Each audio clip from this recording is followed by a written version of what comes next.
काम करेंगे।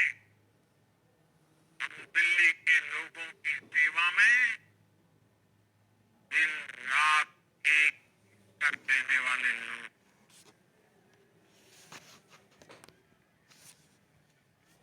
साथियों, पूरा देश जानता है कि जहां एनडीए है वहां सुशासन है, विकास है, विश्वास है।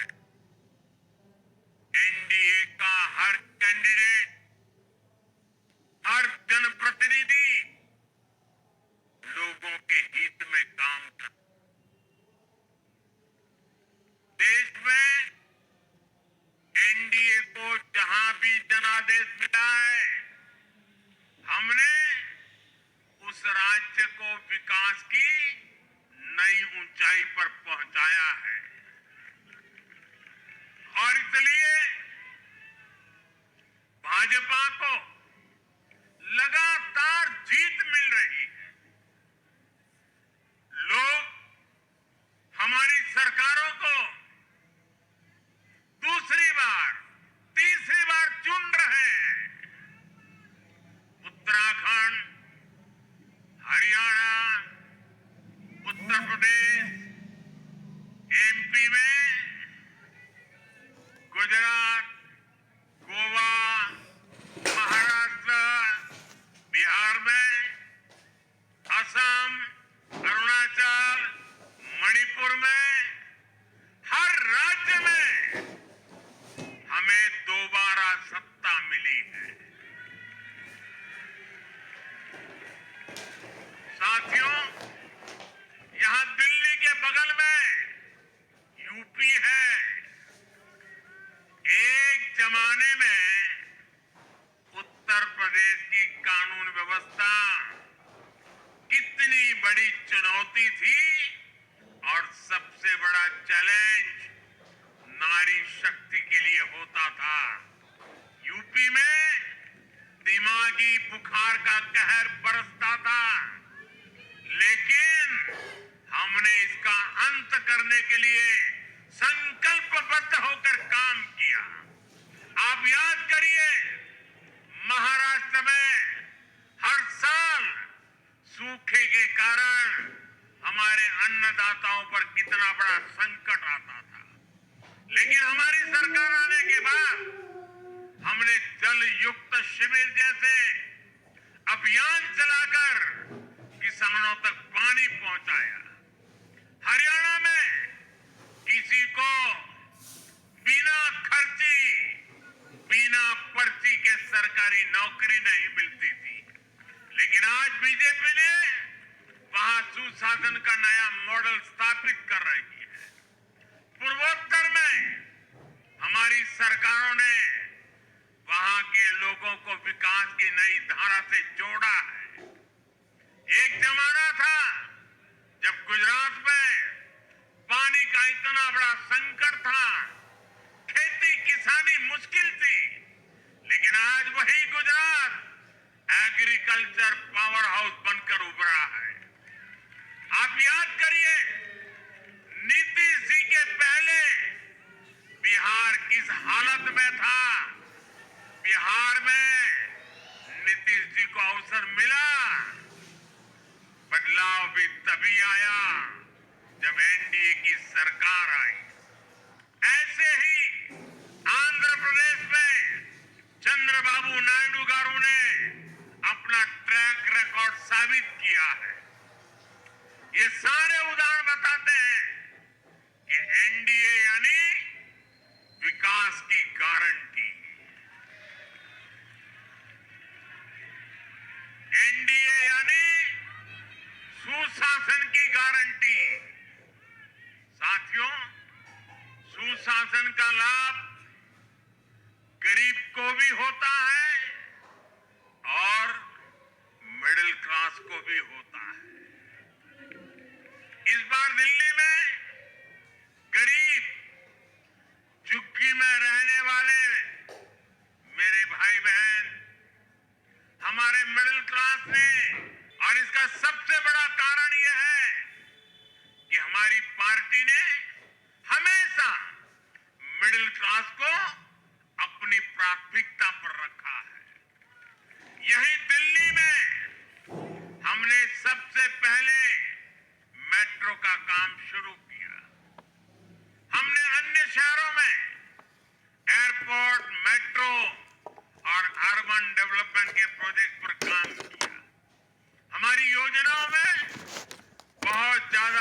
फायदा मिडिल क्लास को मिलता है।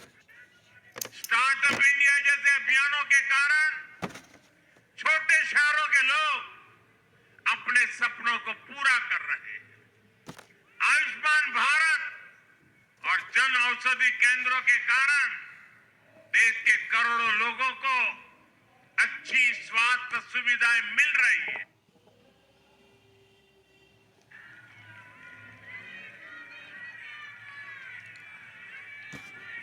और आज एक बार फिर नारी शक्ति ने दिल्ली में मुझे अपना आशीर्वाद दिया है।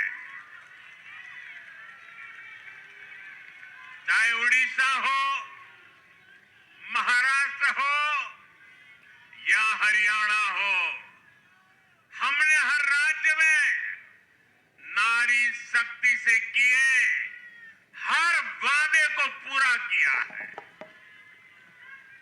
आज इन राज्यों में करोड़ों माताओं बहनों को हमारी योजनाओं का लाभ मिल रहा है। मैं दिल्ली की मातृशक्ति से भी कहता हूं, चुनाव में उनसे किया वादा जरूर पूरा किया जाएगा। ये मोदी की गारंटी और मोदी की गारंटी यानी गारंटी पूरा होने की गारंटी। साथियों, टूटती सड़कें, कूड़े के ढेर, सीवर ओवरफ्लो और प्रदूषित हवा, दिल्ली की जनता इन सब समस्याओं से त्रस्त रही है। अब यहां बनने वाली भाजपा सरकार दिल्ली को विकास की ऊर्जा के साथ एक आधुनिक शहर बनाएगी। साथियों, पहली बार दिल्ली एनसीआर के हर प्रदेश में बीजेपी का शासन आया है। आजादी के बाद ये पहली बार हुआ है। राजस्थान में, यूपी में, हरियाणा में, ऐसे पड़ोस के हर राज्य में भाजपा की सरकारें हैं।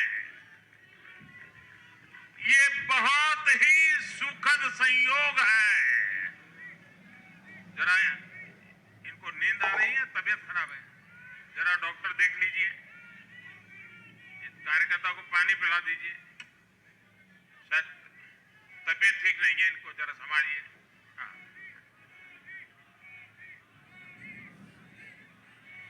नहीं, वो थोड़े अनईजी लग रहे हैं। हाँ, पानी पिलाइए, थोड़े अनईजी लग रहे हैं।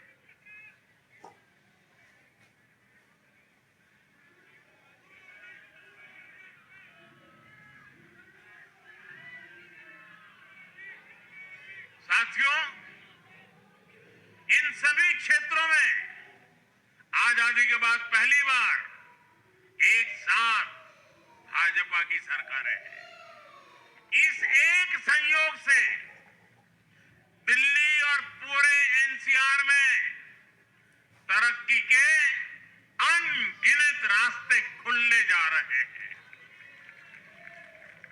हमारी कोशिश होगी कि आने वाले समय में इस पूरे क्षेत्र में मोबिलिटी और इंफ्रास्ट्रक्चर पर ढेर सारा काम हो और इस क्षेत्र के नौजवानों को भी तरक्की के नए नए अवसर मिले। साथियों, हम देख रहे हैं आज देश तेजी से शहरीकरण की ओर बढ़ रहा है। पहले के समय की सरकारों ने शहरीकरण को बोझ माना, इसे चुनौती समझा।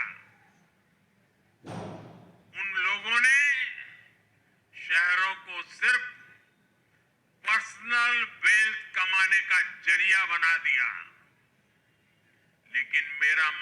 है, अर्बनाइजेशन एक अपॉर्चुनिटी है।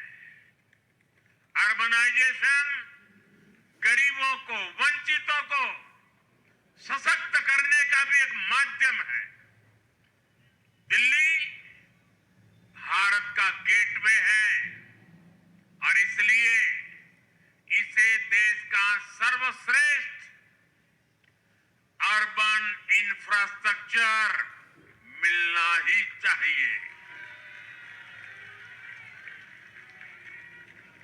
दिल्ली के लोगों ने हाउसिंग सेक्टर में हमारा काम देखा है, लोगों ने सड़कों के लिए हमारी परफॉर्मेंस देखी है। अब हम दिल्ली वालों की आकांक्षाओं को पूरा करने में पूरी शक्ति से जुट जाएंगे। साथियों, दिल्ली का जनादेश विकास के साथ ही विरासत की समृद्धि के लिए भी है। गंगे च यमुने चैव गोदावरी सरस्वती कावेरी नर्मदे सिंधु, ये भारत का सांस्कृतिक और आध्यात्मिक उद्घोष है। मां यमुना हमारी आस्था का केंद्र है। तभी तो कहते हैं नमो नमस्ते यमुने सदा त्वं भवस्व में मंगल कारणम च। हम लोग हमारा सदा मंगल करने वाली यमुना देवी को नमस्कार करते हैं, लेकिन उसी यमुना जी की इन लोगों ने कैसी दुर्दशा कर दी। दिल्ली का तो अस्तित्व ही मां यमुना जी की गोद में पनपा है। दिल्ली के लोग यमुना जी की इस पीड़ा को देखकर कितना आहत होते रहे हैं, लेकिन दिल्ली की आपदा ने इस आस्था का अपमान किया। दिल्ली की आपदा ने लोगों की भावनाओं को, उनकी आस्था को पैरों तले कुचल दिया। अपनी नाकामी के लिए हरियाणा के लोगों पर इतना बड़ा आरोप लगा दिया।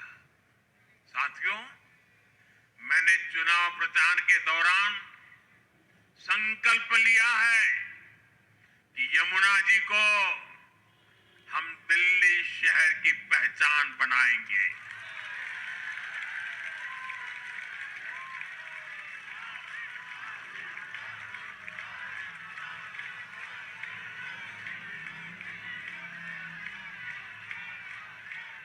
मैं जानता हूं ये काम कठिन है, मैं ये भी जानता हूं ये काम बहुत लंबे समय का है। गंगा जी का देखिए, राजीव गांधी के जमाने से वो काम चल रहा है। समय कितना ही क्यों न जाए, शक्ति कितनी ही क्यों न लगे, लेकिन अगर संकल्प मजबूत है तो यमुना जी के आशीर्वाद रहने वाले हैं। हम मां यमुना जी की सेवा के लिए हर प्रयास करेंगे, पूरे सेवा भाव से काम करेंगे।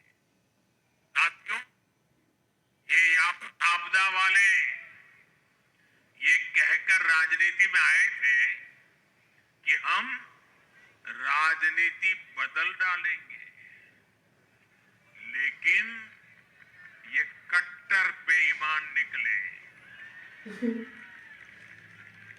मैं आज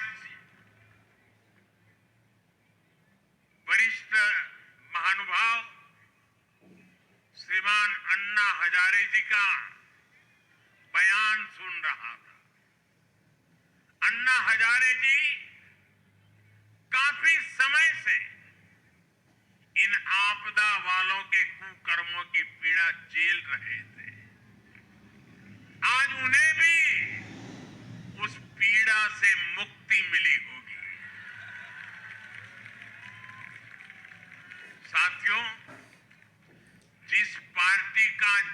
ही भ्रष्टाचार के विरुद्ध हुए आंदोलन से हुआ हो, वही भ्रष्टाचार में लिप्त हो गई।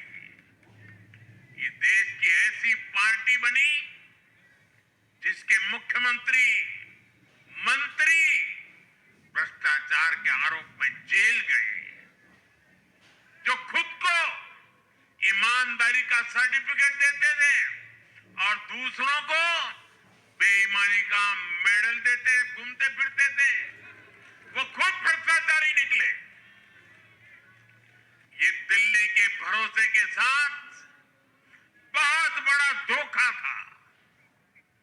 शराब घोटाले ने दिल्ली को बदनाम किया।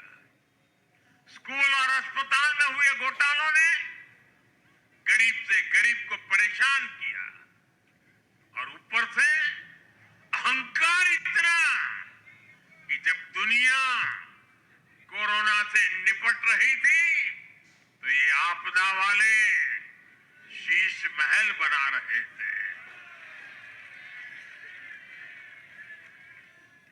इन आपदा वालों ने अपने हर घोटाले को छिपाने के लिए रोज नई नई साजिशें रची। लेकिन अब दिल्ली का जनादेश आ चुका है। मैं गारंटी दे रहा हूं, पहले विधानसभा सत्र में ही सीएजी की रिपोर्ट सदन में रखी जाएगी।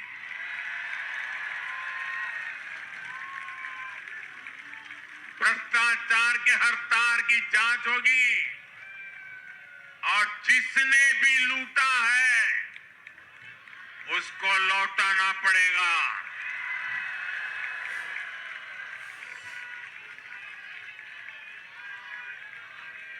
ये भी मोदी की गारंटी है।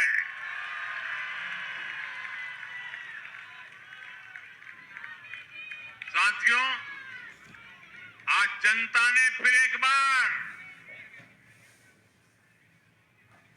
कांग्रेस को कड़ा संदेश दिया है। दिल्ली के चुनाव में कांग्रेस ने 0 की डबल हैट्रिक लगाई है। देश की राजधानी में देश की सबसे पुरानी पार्टी का लगातार दिल्ली में 6 बार से खाता नहीं खुल रहा है और ये लोग खुद को पराजय का गोल्ड मेडल देते फिर रहे हैं।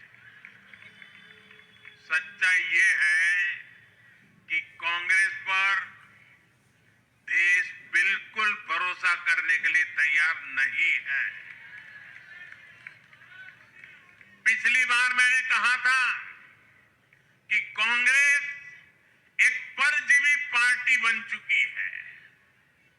ये खुद तो डूबती है, अपने साथियों को भी डुबोती है। साथियों, कांग्रेस एक के बाद एक अपने सहयोगियों को खत्म कर रही है और इनका तरीका भी बड़ा मजेदार है।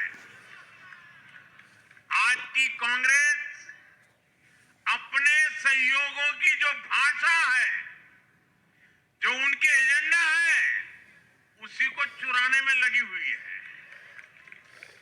उनके मुद्दे चुराती है, फिर उनके वोट बैंक में सेंध मारती है। यूपी में कांग्रेस उस वोट बैंक को छीनने की कोशिश कर रही है जिस पर समाजवादी पार्टी और बीएसपी अपना हक मानती थी। मुलायम सिंह जी इसको बराबर समझ गए थे। इसी तरह तमिलनाडु में कांग्रेस आज डीएमके की भाषा डबल जोर से बोलती है। उनको डीएमके के वोटर करके खुद की हैसियत बनानी है। बिहार में भी ये कांग्रेस ही है जो जातिवाद का जहर फैलाकर अपनी सहयोगी आरजेडी का जो पेटेंट है उसी जमीन को खाने में जुट गई है। ठीक ऐसा ही हाल जम्मू कश्मीर बंगाल में भी कांग्रेस ने अपने सहयोगियों का किया है। अब आज दिल्ली में भी साफ हो गया कि जो भी कांग्रेस का हाथ एक बार थामता है उसका बंटा धार होना तय हो जाता है।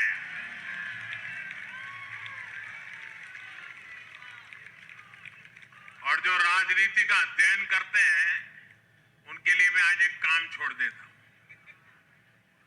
देखिए, इन्होंने 2014 के बाद 5 साल तक ये कोशिश की, हिंदू बनने की कोशिश की, मंदिरों में जाना, मालाएं पहनना, पूजा करना, भांति भांति की कोशिश की। उनको लगा कि ये करेंगे तो बीजेपी की वोट बैंक में हम सेंध मार करके कुछ ले आएंगे, लेकिन उनकी दाल गली नहीं। तो आपने देखा होगा पिछले कुछ वर्षों से उन्होंने वो रास्ता बंद कर दिया। उन्होंने माना कि ये भाजपा का क्षेत्र है, उसमें पैर नहीं डाल सकते। अब जाए तो जाए कहा, तो ये राज्यों की जो अलग अलग पार्टियां अलग अलग अपने मुद्दों पर जो अपनी जान चला रही हैं, अब उनकी नजरें उन पर है। और इसलिए, और वो भी समझ गए होंगे, बोलते नहीं होंगे, समझ गए होंगे कि ये उनको ही खा रहे हैं। साथियों, इंडी गठबंधन के दल अब कांग्रेस का ये कैरेक्टर समझने लगे हैं। इंडी वालों को ये एहसास हो रहा है कि जिस वोट बैंक को उन्होंने कांग्रेस से छीना है, अब कांग्रेस उसे वापस पाने में जुटी है।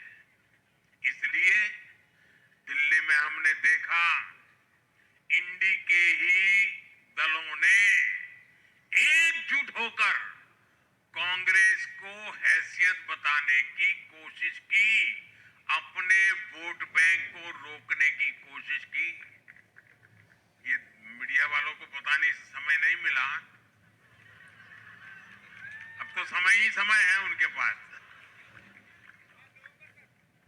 इंडी गठबंधन पूरा दिल्ली में कांग्रेस के खिलाफ मैदान पे उतरा था, और फिर भी क्या हाल हुआ देखिए, दोनों तरफ। साथियों, वो कांग्रेस को रोकने में तो सफल रहे, लेकिन आपदा को बचाने में कामयाब नहीं हो पाए। साथियों, कांग्रेस का हाथ थामने वाले इसलिए भी बर्बाद हो रहे हैं क्योंकि आज कांग्रेस वो कांग्रेस नहीं है जो आजादी के आंदोलन के समय थी, जो आजादी के बाद कुछ दशकों तक थी। आज वो कांग्रेस नहीं है। आज कांग्रेस देश हित की नहीं, अर्बन नक्सलियों की राजनीति कर रही है। कांग्रेस के नेता जब कहते हैं वो भारत से लड़ रहे हैं, इंडियन स्टेट से लड़ रहे हैं, ये नक्सलियों की भाषा है। ये समाज में, देश में अराजकता लाने की भाषा है। और यहां दिल्ली में तो आपदा भी उसी अर्बन नक्सली सोच को ही आगे बढ़ा रही थी। कांग्रेस की अर्बन नक्सली सोच राष्ट्र की उपलब्धियों पर अटैक करती है। ये पूरी दुनिया में अपनी ही सोच का आर्थिक, सामाजिक और राजनीतिक निजाम लाना चाहती है। जब ये कांग्रेस में अर्बन नक्सलियों का डीएनए घुस गया है, तब ये कांग्रेस हर कदम पर बर्बाद हो रही है। साथियों, आज दिल्ली से मैं